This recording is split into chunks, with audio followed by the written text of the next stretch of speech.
BYOD, bring your own device.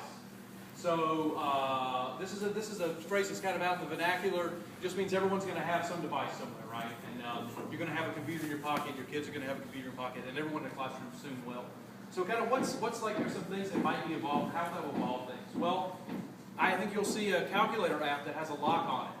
That's the only thing you can use for maybe an hour. Or the teacher maybe locks that application so that you can't leave that app to cheat, or you can't go use search or anything like that. I think there'll be lots of great applications that come around for special needs children, for recording and transcription, and other special needs as well.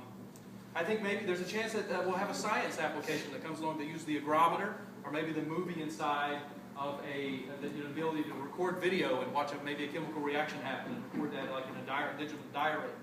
And of course, geolocating your device, the geolocation abilities in your device probably won't be taking role that much longer. Your parents will know where you are and that sort of thing, and the teachers will as well. So I'll wrap that sort of things up into bring your own device, and so all of these apps will be cross-platform, and they'll be used by any device that the student has. The second big thing I would say is the individualization of education. And so, everyone's sort of tossing around this thing, it's personalization of this and that, but it'll happen in education too.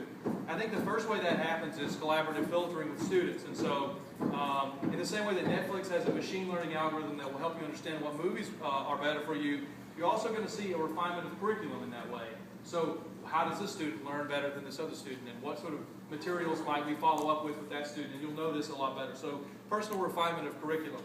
And then, sort of on top of that is like, how to collect feedback from students. And so right now, that's an onerous task.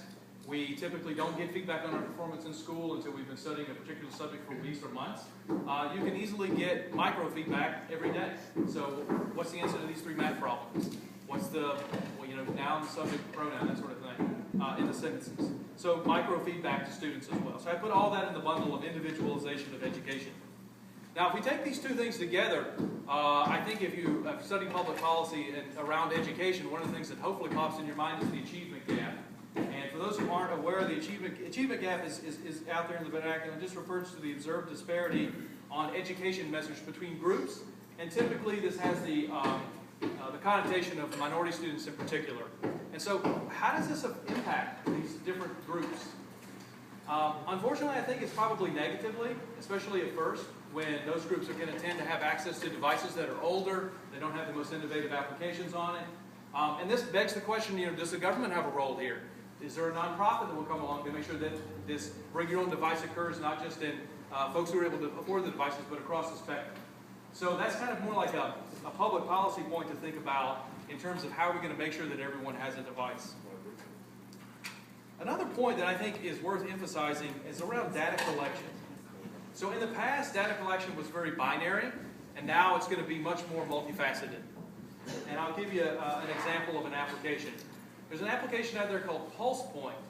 And what PulsePoint will do is it will alert anyone around you who has CPR capabilities. And so this is where a distributed real-time network is able to solve a problem much better than a centralized system. And this is because data collection can be spread out.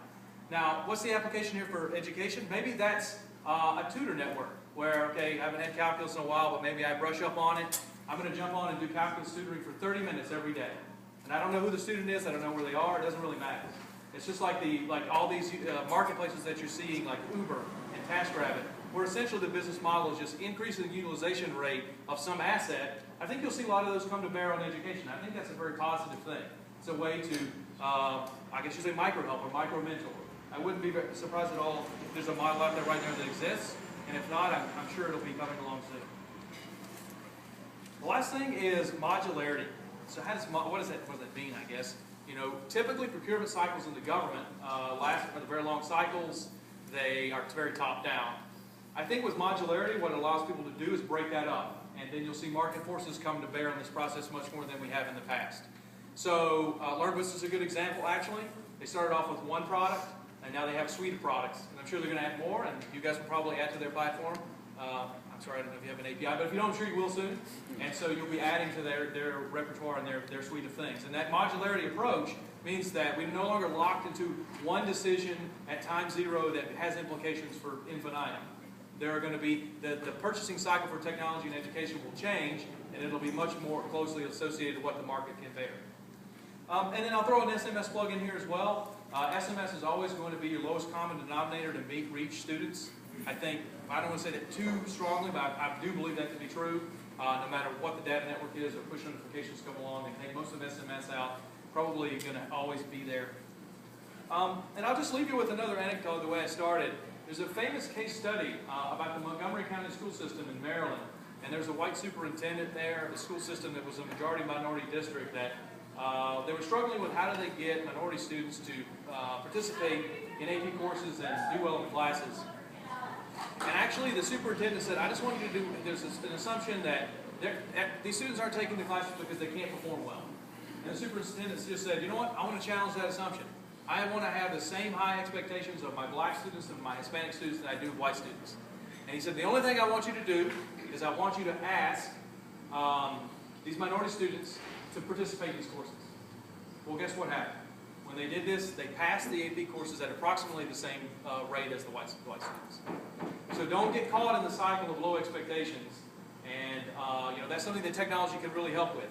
That can make sure that we're interacting with people who have high expectations with us, perhaps with a tutor network. It can also get us the best resources when they're most needed.